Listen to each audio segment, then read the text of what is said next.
Assalamualaikum warahmatullahi wabarakatuh. Hari ini akan kita bahas tentang hakikat belajar.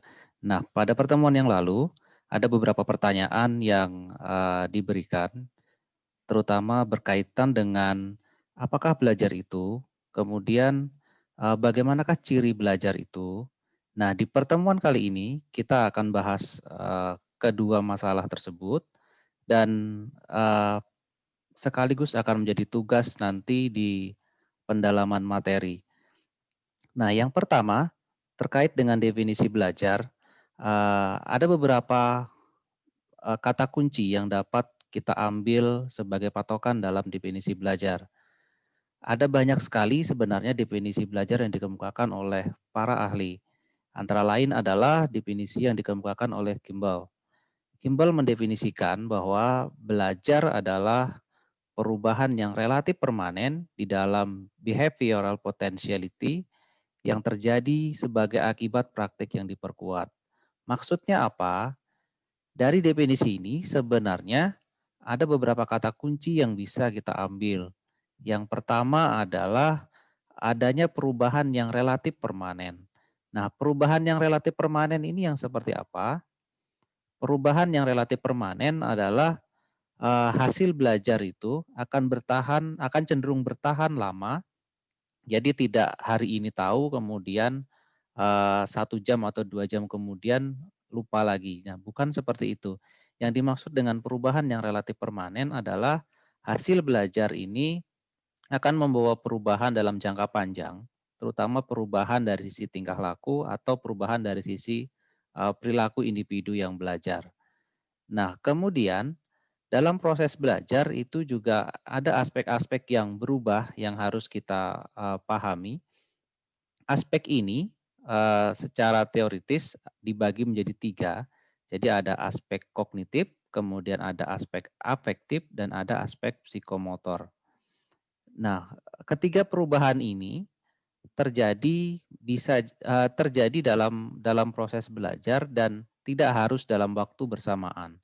Sebagai gambaran misalnya, seseorang yang mengalami proses belajar mengalami 3 perubahan ini dalam waktu yang berbeda. Misalnya pada saat dia menerima materi ajar, dia mengalami perubahan dari sisi kognitif atau dari sisi pengetahuannya. Kemudian karena pengetahuan yang terus diperkuat, pengetahuan yang terus diulang-ulang, akhirnya berdampak terhadap perubahan secara afektif atau perubahan dari sisi sikap. Kemudian kedua aspek ini ketika dipraktekkan, ketika dilakukan dalam bentuk tindakan, maka akan menyebabkan perubahan dalam aspek yang ketiga, yaitu aspek psikomotor atau aspek keterampilan.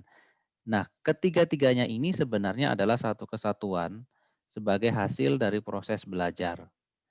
Nah, ini menjelaskan bahwa proses belajar sebenarnya adalah sebuah proses yang saling berhubungan antar ketiga aspek tersebut. Nah, yang berikutnya kita bisa melihat bahwa ada beberapa poin yang harus kita perhatikan dari proses belajar atau dari definisi belajar. Yang pertama adalah dalam proses belajar itu ada usaha sadar seseorang untuk mengubah tingkah laku. Nah, cara mengubah tingkah laku ini adalah melalui proses interaksi dengan sumber belajar. Jadi, belajar pada hakikatnya sekali lagi adalah proses mengubah tingkah laku. Nah, proses perubahan tingkah laku ini tentu saja dalam konsep belajar adalah terjadi melalui interaksi dengan sumber belajar. Sumber belajar ini bisa berupa apa?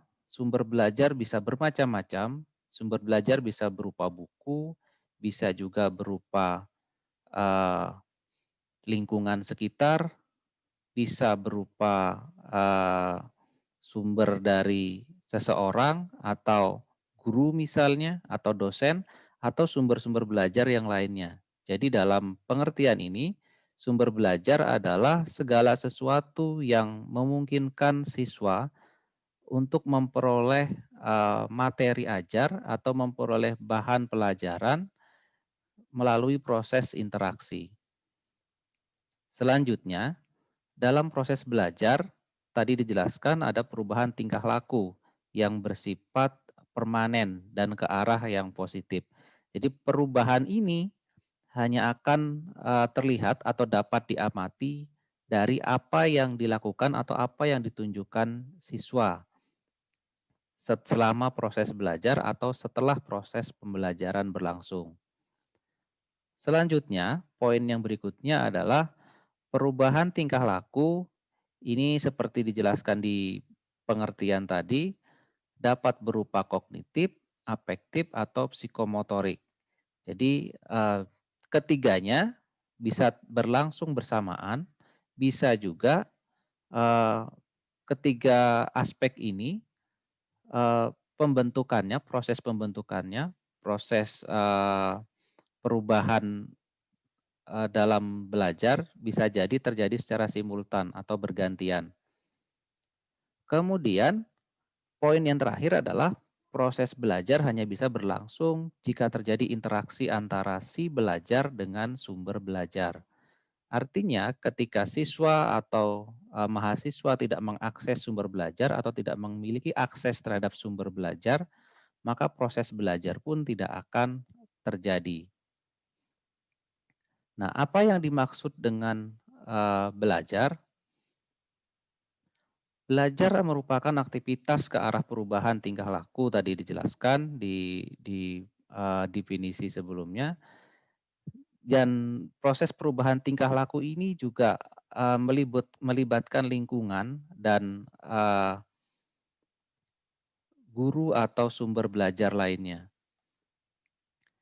Nah, apa cirinya ketika seseorang mengatakan dia mengalami proses belajar?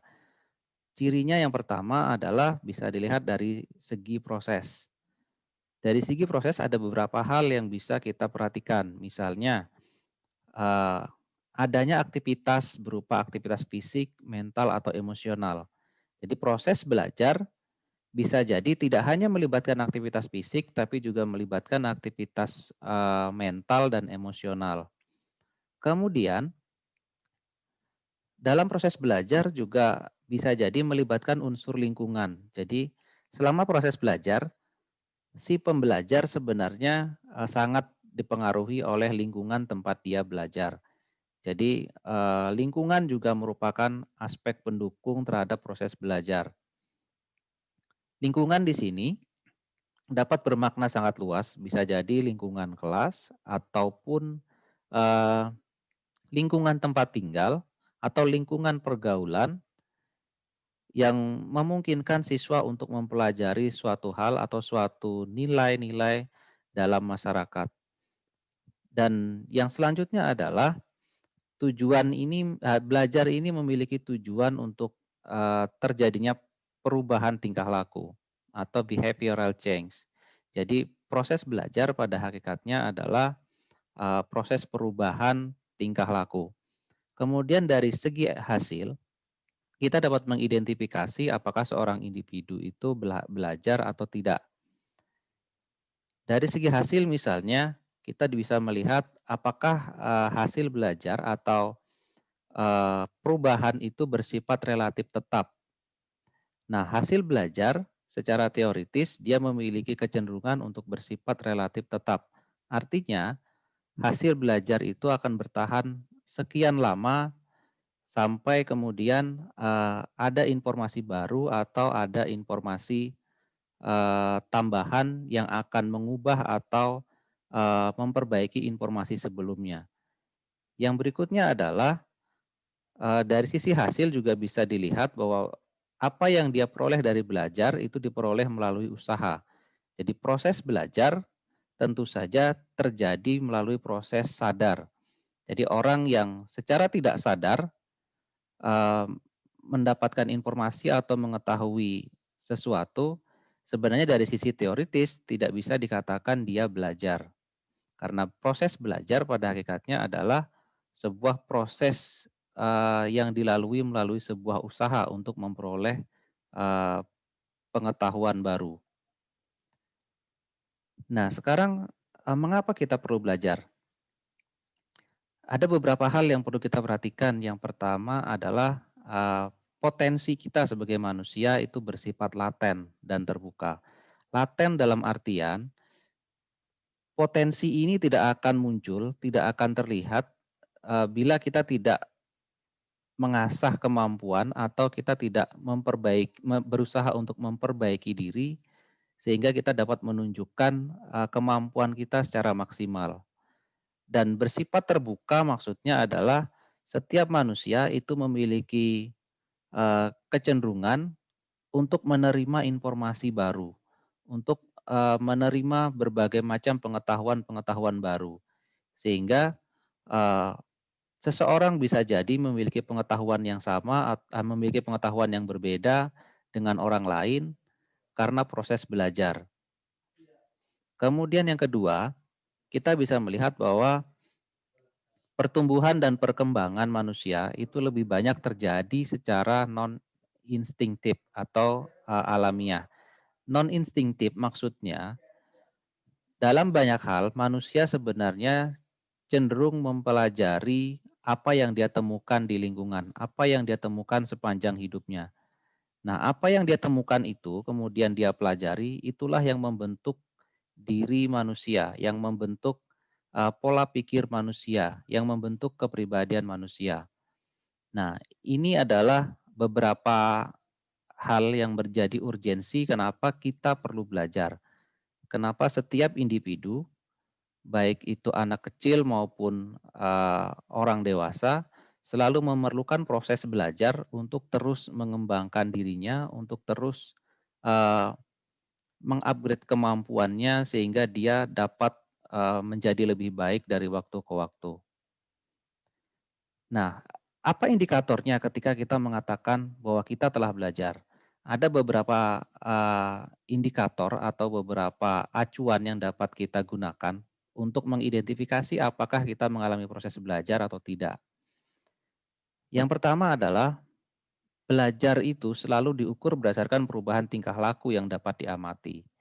Sehingga ketika kita mengatakan, kita telah belajar atau orang lain mengatakan dia telah belajar, dari mana kita bisa melihatnya? Kita bisa melihatnya dari perubahan tingkah laku yang ditunjukkan.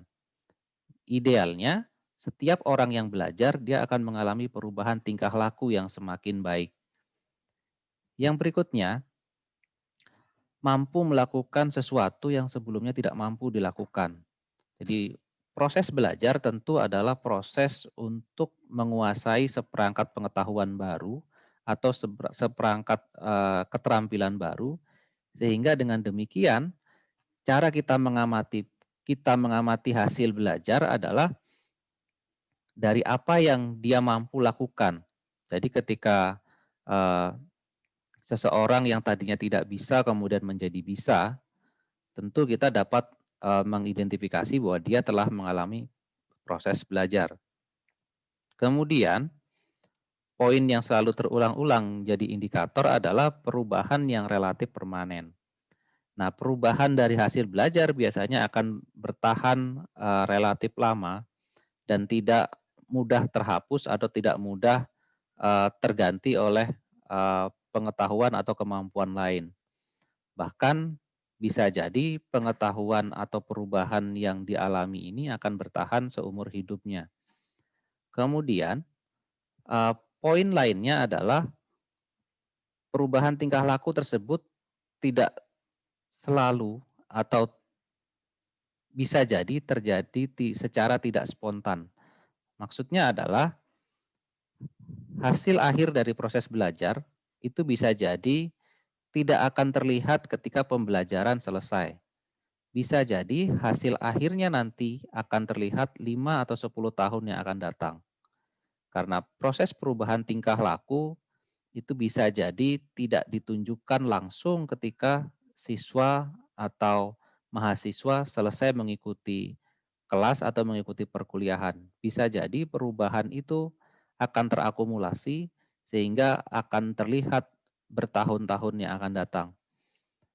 Selanjutnya, perubahan perilaku sebenarnya yang ditunjukkan itu berasal dari pengalaman atau latihan. Pengalaman di sini maksudnya adalah pengalaman belajar.